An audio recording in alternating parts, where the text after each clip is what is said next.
Capítulo 13. Belén. José subió a Judea, a la ciudad de David que se llama Belén. Lucas 2, 4. No se puede tratar de imaginar sin emoción en qué intimidad pasarían María y José los meses que les separaban del esperado nacimiento. Es muy probable que los dos juntos, con el rollo de los profetas en la mano, tratarían de escrutar los oráculos divinos concernientes a la venida del Mesías, no por vana curiosidad, sino para encarar mejor preparados el próximo acontecimiento. Y sobre los textos proféticos que parecían referirse al niño que María sentía ya palpitar en ella, proyectaban el nombre de Jesús. Unas palabras de Miqueas 5:1, que precisaba que Belén sería donde había de nacer, les dejaba sorprendidos y en suspenso. Pero tú, Belén de Efratá, pequeña entre los clanes de Judá, de ti me saldrá quien señoreará en Israel, cuyos orígenes serán de antiguo, de días de muy remota antigüedad.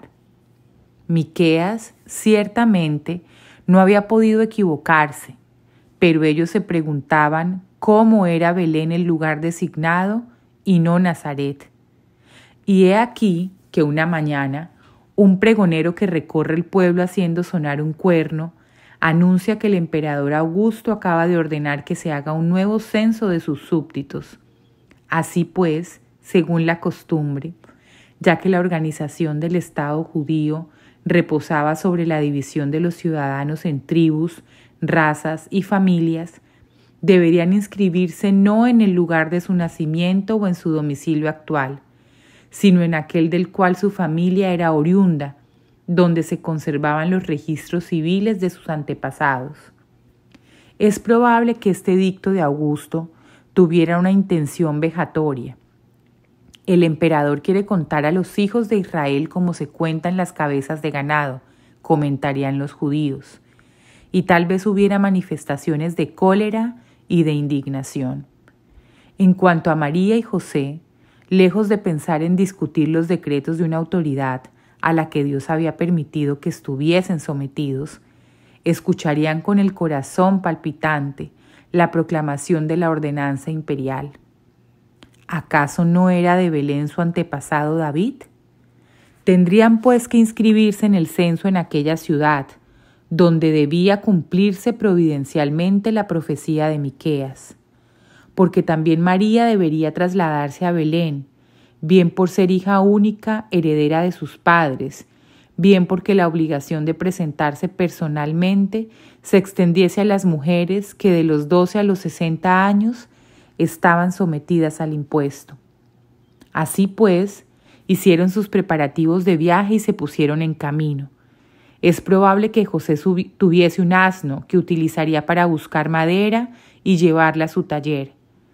Las imágenes tradicionales nos los muestran en ruta: María a lomos del asno y José caminando al lado, con un cayado en la mano y un saco de viaje a la espalda. De Nazaret a Belén hay unos 120 kilómetros, lo que representa 4 o 5 jornadas de marcha por Betulia, Siquem, Betel y Jerusalén. Pero como era invierno, el viaje resultaba más penoso e incómodo, si bien es de suponer que María, en virtud de su milagrosa maternidad, se viese libre de las molestias del embarazo. Tal vez hicieran un alto más prolongado en Jerusalén para visitar el templo y rezar en él. Escucharían a los fieles cantar con voz plañidera las quejas de su espera mortal. ¿Cuándo, Señor, piensas enviarnos el libertador prometido? Y pensarían que muy pronto esos gemidos iban a cesar. ¿Cómo les habría gustado gritar que el Salvador estaba allí, a su lado, oculto todavía, sí, pero pronto nacido en Belén, tal y como estaba escrito?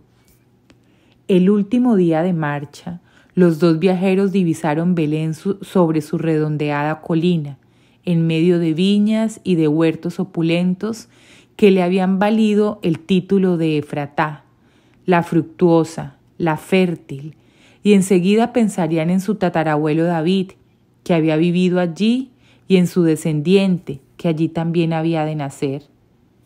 Llegados a la población, se someterían sin tardanza a las obligaciones del censo, observando a la letra el precepto del que habría de decir: dad al César lo que es del César. Se colocan en la fila que espera para inscribirse, donde todos fingen no darse cuenta de que la joven está encinta para no dejarla pasar antes. Y José tiene que vigilar para que la muchedumbre impaciente y egoísta no la empuje ni la aplaste. Por fin, logran llegar hasta los escribas, rodeados de soldados con capas rojas. Les hacen las preguntas pertinentes y José responde dando su filiación completa. José, carpintero de Nazaret, de la familia de David.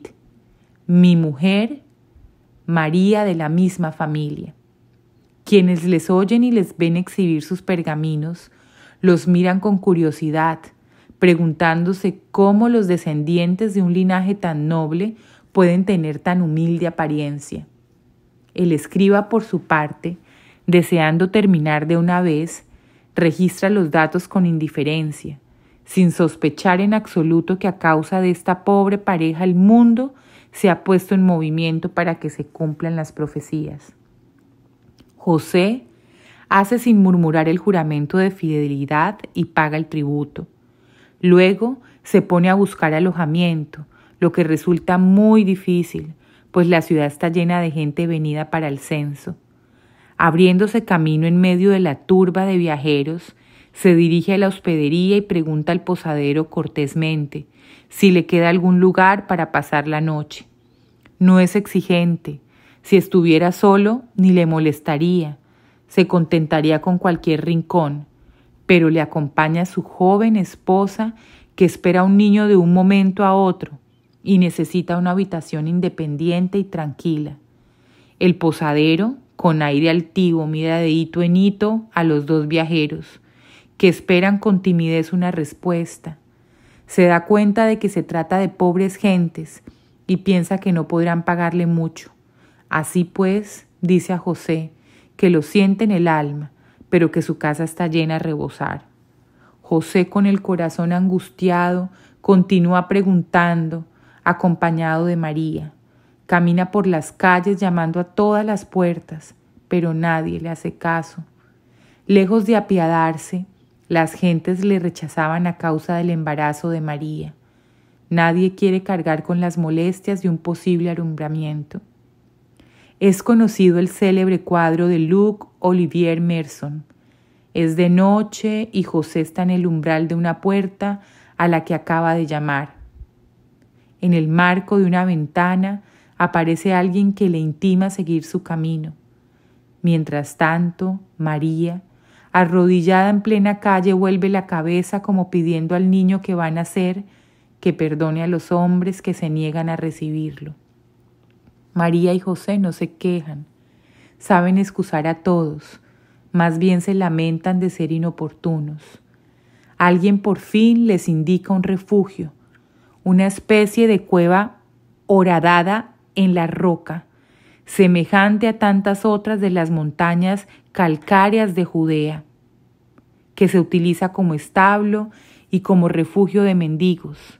Sin otra posibilidad, allí se dirigen.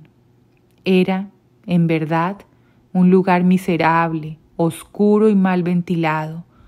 Un olor acre, a humo y excrementos se agarra a la garganta. Un lecho de paja casi podrida cubre el suelo. Pegados a la roca se ven varios pesebres y, según una tradición piadosa, hay una mula y un buey. La indignación del lugar agarrota el corazón de José. Belén, ha escrito el padre Faber, fue su cruz. Se cree y se declara responsable de todo.